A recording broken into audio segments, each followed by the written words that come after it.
नमो तस् भगवतो अरहतो सम्मा संबुद्धस्स।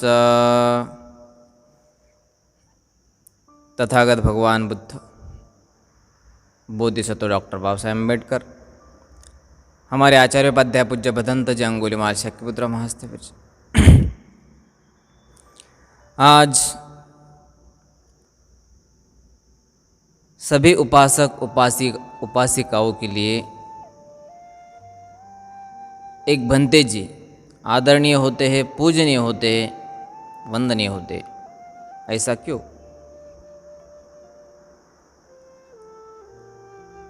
एक बार मिलिंद प्रश्न, मिलिंद राजा कहता है, नागसेन भंते जी को पूछता है कि भंते,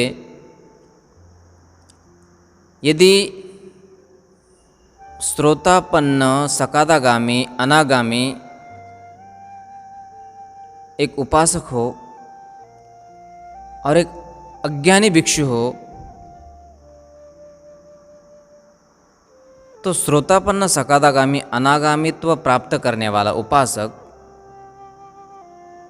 अज्ञानी भिक्षु का वंदन करे, क्या ये योग्य है? तो उत्तर सुनने योग्य है। मिलिंद और पूछता है कि भंते, यदि एक श्रोतापन्न उपासक अज्ञानी भिक्षु का वंदन करता है, दर्शन पाता है,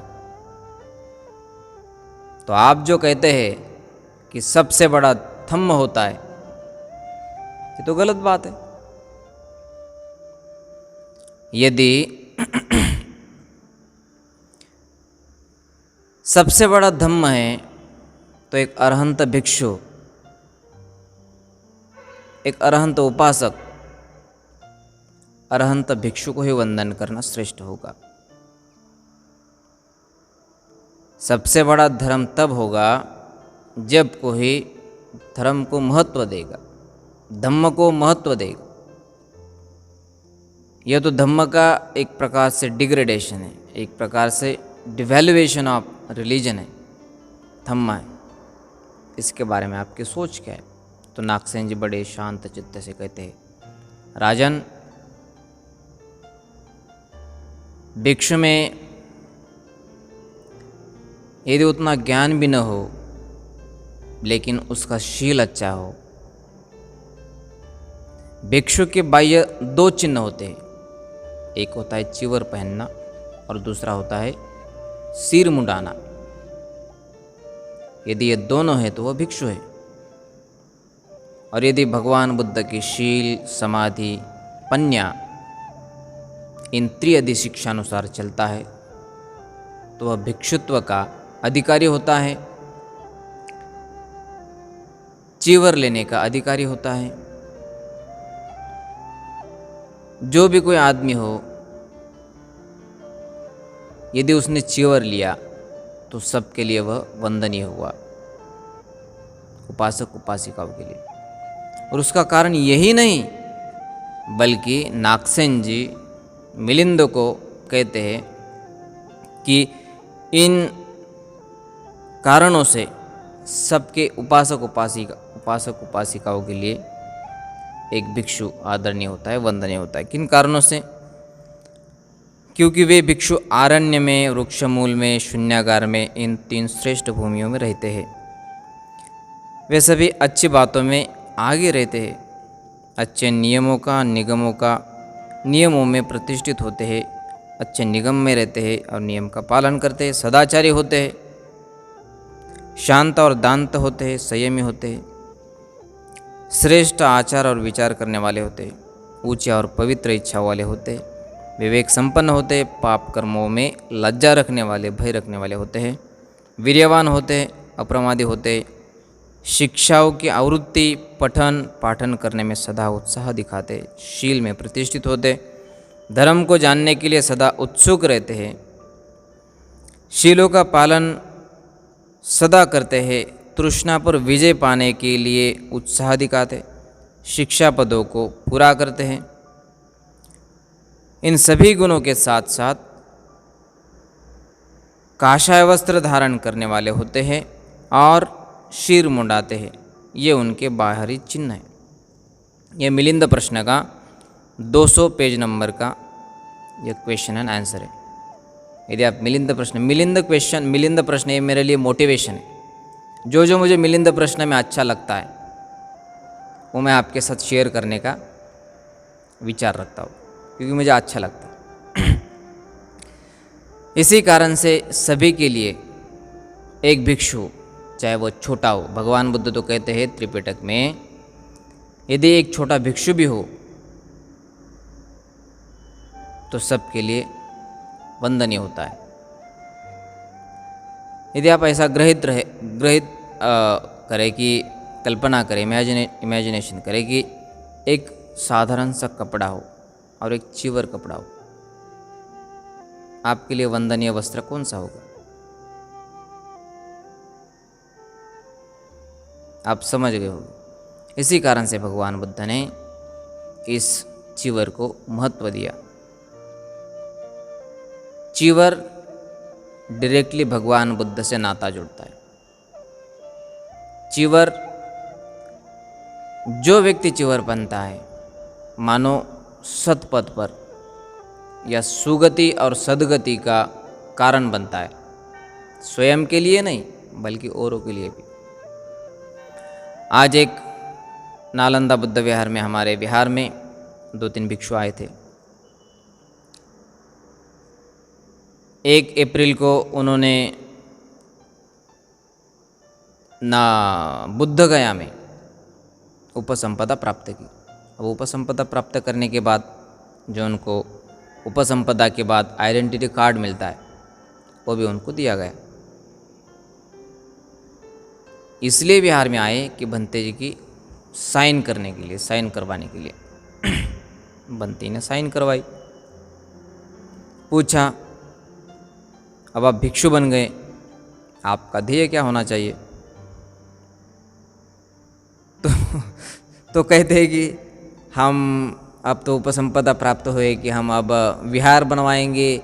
विहार बनाने के लिए यहाँ तहाँ जहाँ तहाँ जाएंगे और फिर उपासकों से दान लेंगे और फिर विहार बनाएंगे, ऐसा करेंगे वैसा करेंगे। बंते जी बोले, ऐसा कभी मत करना, ये भीख मंगापन छोड़ दो।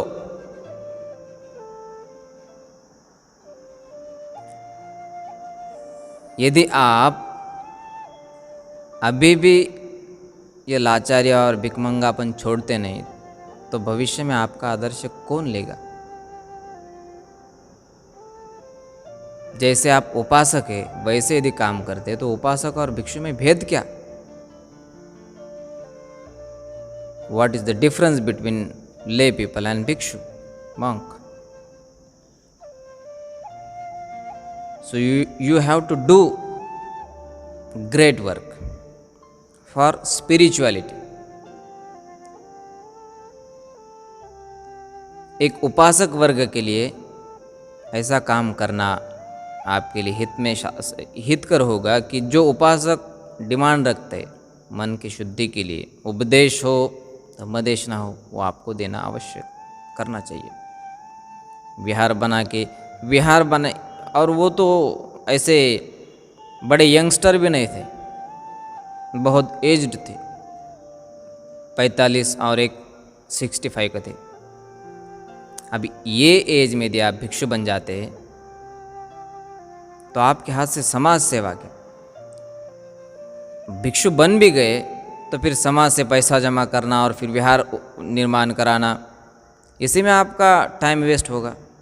और धम्मा आप कब बांटेंगे? When will you share धम्मा? मरने के बाद? Is that possible? नहीं। तो जो काम समाज के लिए अत्यावश्यक है वो करना चाहिए। आज की ही बात है,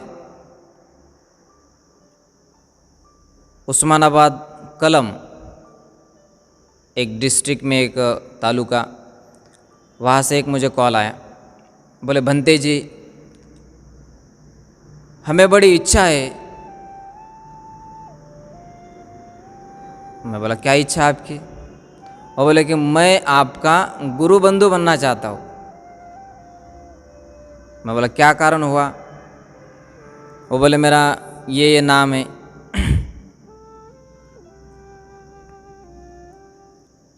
और मैं भंते जी को पहचानता हूँ, बड़े भंते जी मुझे पहचानते।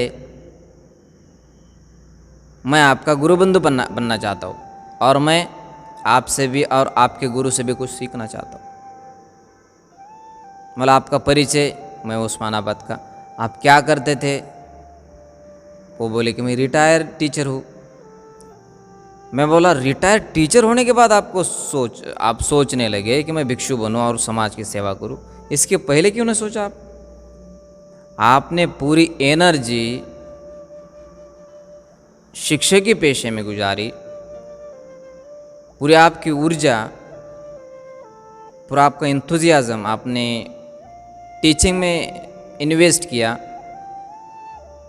अब आपको संसार में तकलीफ होने लगी तो आप भिक्षु बनने का क्यों सोच रहे? What is the reason? उन्होंने यही कहा कि बनते थोड़ा सा घर में भी थोड़ा सा माहौल थोड़ा सा बिगड़ा हुआ है और परेशानियाँ ये वो, इसी कारण से मैं भिक्षु बनना चाहता हूँ। मैं बोला भंते से मैं पूछता हूँ, इसके पहले आप टीचर जब थे वही उसी समय आप सोचना चाहिए था कि मुझे भिक्षु बनना चाहिए और भिक्षु बन के समाज की सेवा करनी चाहिए, लोगों को धम्म सिखाने की मेरी प्रबल इच्छा है, तभी आपने सोचना चाहिए था। अब आप 60 और अबव 60 थे, आपसे समाज क्या अपेक्षित करेगा? आप समाज को भी देंगे तो क्या देंगे? इसी कारण से जो भी कोई भिक्षु बनना चाहता है, 20, 25 या 30 या शादी के पहले भिक्षु बनना अत्यावश्यक बनना चाहिए। ईस्टर्न कंट्री में या हमारे जो सदर्न कंट्रीज़ है, श्रीलंका, बर्मा, थाईलैंड, वहाँ पे मान्यता ये है कि जो आदमी जिस घर में पैदा हुआ, यदि वह न चिवर लेके मर गया तो वहाँ की मान्यता ये है कि वो आदमी बौद्ध था ही नहीं, आया और चला गया। एक घर में जब एक चिवरधारी बनता है तब वहाँ का घर शुद्ध बुद्ध कहलाता है। यह परंपरा आने को तो बहुत टाइम है, या तो दीक्षा देना है बड़ा तांडव पैदा करता है। इसी कारण से हमें एक बार तो जीवन में दीक्षित होना चाहिए। आज की बात है, कोई झूठ नहीं इसमें। वैसे हमें तो सिखाते हैं कि पंचशील में मूसा वादा वेरमणि सिखा, झूठ नहीं बोलना। आज एक राजस्थान से फ़ोन आया था, उसका नाम दिलीप कुमार। वो कहता है कि भंते जी हमें दीक्षा लेनी है। मेरा उसने यूट्यूब पे वीडियो देखा था, कहा कि भंते जी आपका नंबर मिला। मैं बोला क्या बात है, मुझे दीक्षा लेनी है। अच्छा ठीक है, धम्म दीक्षा लेनी है। अच्छा ठीक है, तो दीक्षा लेनी है तो कौन सी लेनी? उपासक धम्म दीक्षा या श्रामणेर या भिक्षु के धम्म दीक्षा? कौन सी दीक्षा? उसे दीक्षा ही मालूम नहीं तो शिक्षा आगे चल करके क्या प्राप्त करेगा?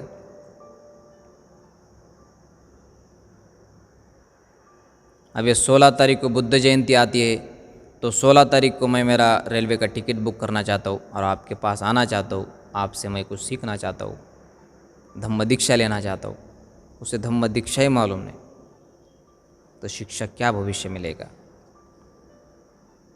इसीलिए हमें थोड़ा सा धम्म के बारे में, थोड़ा सा बुद्धिज़्म, अम्बेडकरिज्म हमें पढ़ना चाहिए। तभी आप एक स्वयं एक प्रकार से अत्ता ही अत्तनो नातो अत्ता ही अत्तनो गति। बुद्ध ही कहते हैं कि मैं एक मार्गदाता हूँ, ना कि मोक्षदाता। मैं सिर्फ मार्गदाता हूँ, आपका मोक्षदाता कोई हो ही नहीं सकता। इसी आखिरी आपकी इच्छा ये होनी चाहिए कि एक बार तो हमें हमारे बच्चों को, हमारे जो भी पोते परपोते जो भी हो, उन्हें दीक्षित करना चाहिए, अवश्य करना चाहिए। तथागत यही कहते कि तुम्हें ही किच्छं आतपं खातारो तथागत। मैं एक मार्गदाता हूँ, ना कि मोक्षदाता। भगवान बुद्ध का मार्ग हमें अवश्य इम्प्लीमेंट करना चाहिए, ताकि हमें मोक्ष की, सुख की, शांति की, संपदा की, ना कि विपत्ति की प्राप्ति हो, बल्कि संपत्ति की, ना कि धन की, बल्कि धम्म की प्राप्ति हो। यदि धम्म की प्राप्ति हो, धन की प्राप्ति आपको ऑटोमेटिकली होगी। भवतु सब्बमंगलं, सब्बे सत्ता सुखी हो।